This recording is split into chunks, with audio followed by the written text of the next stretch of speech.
ಎಲ್ಲರಿಗೂ ನಮಸ್ಕಾರ. ನಾನು ಎಂ ಶಿವಕುಮಾರ್ ಅಂತ ಎಡೇಳಿ ಗ್ರಾಮದ ಕೃಷಿಕರಾಗಿ ಕೆಲಸ ಮಾಡ್ತಾ ಇದ್ದೀವಿ. ನಾನು ಎಡೇಳಿ ನೀರು ಬಳಕೆಯ ಸಂಘದ ಅಧ್ಯಕ್ಷನಾಗಿ ಕಾರ್ಯನಿರ್ವಹಿಸುತ್ತಿದ್ದು, ಅದೇ ರೀತಿ JDS ಪಕ್ಷದ ಎಡೇಳಿ ತಾಲೂಕ್ ಪಂಚಾಯತಿ ವ್ಯಾಪ್ತಿಯ ಅಧ್ಯಕ್ಷನಾಗಿ ಕಾರ್ಯನಿರ್ವಹಿಸ್ತಾ ಇದ್ದೇನೆ. ಅದೇ ರೀತಿ ಹೇಳಬೇಕು ಅಂತಂದರೆ, ಈಗ ಪಂಚಾಯತಿ ಮಟ್ಟದಲ್ಲಿ ರಾಜಕಾರಣ ಮಾಡೋಕ್ಕೂ ಮುಂದೆ ಮಾಡೋಕ್ಕೂ ಭಾಳ ವ್ಯತ್ಯಾಸಗಳಿರ್ತವೆ.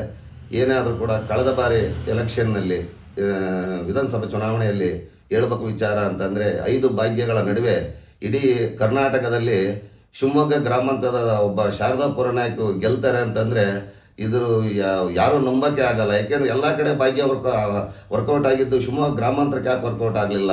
ಇಲ್ಲೇ ಕಾರ್ಯಕರ್ತರು ಎಷ್ಟು ಬುದ್ಧಿವಂತರಿದ್ದಾರೆ, ಮತದಾರರು ಎಷ್ಟು ಬುದ್ಧಿವಂತರಿದ್ದಾರೆ. ಹಾಗಾಗಿ ಆ ಮೇಡಮ್ಮರ ಕಾರ್ಯವೈಖರಿ ಮೆಚ್ಚಿ ಯಾವ ಭಾಗ್ಯಗಳಿಗೂ ಬೇಡ, ಮೇಡಮ್ಮರು ಗೆಲ್ಲಬೇಕು ಅನ್ನೋ ಒಂದು ವಿಚಾರ ಇಟ್ಕೊಂಡು ಮೇಡಮ್ಮರಿಗೆ ವೋಟ್ ಮಾಡಿ ಈ ಸತಿ ಅತಿ ಹೆಚ್ಚು ಓಟಿನಿಂದ ಗೆಲ್ಲಿಸಿದ್ದಾರೆ.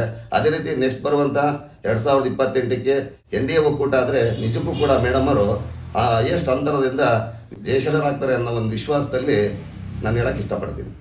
ಹಾಗೆ ಮುಖ್ಯವಾಗಿ ದೇವೇಗೌಡರಾಗಲಿ, ಕುಮಾರಸ್ವಾಮಿ ಆಗಲಿ, ಅವ್ರು ಮಾಡಿರತಕ್ಕಂಥ ರೈತಾಪರ ಕಾಳಜಿ ಕೆಲಸಗಳು, ಸಾಲ ಮನ್ನಾ, ಆಮೇಲೆ ರೈತರಿಗೆ ಬೇಕಾದಂಥ ಎಲ್ಲ ಕೆಲಸ ಕಾರ್ಯಗಳು ಮಾಡಿದ್ದಾರೆ.